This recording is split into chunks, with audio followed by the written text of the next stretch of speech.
There we have this disconnected cell, and the battery's only showing us 2S now, because it's only recording 2 cells.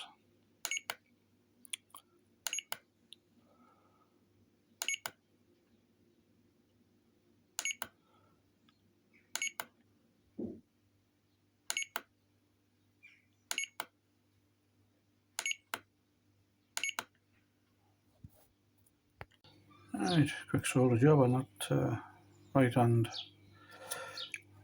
red lead back on.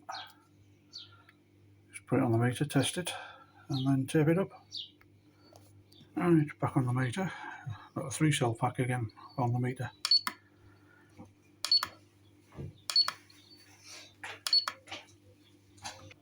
Oh, that'll work a treat.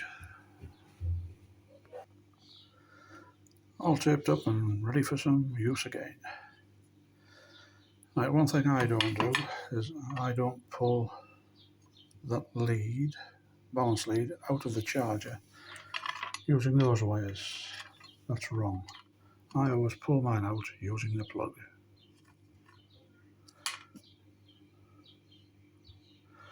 Right, don't forget to like and subscribe. Click on that bell to get your more notifications. Bye for now.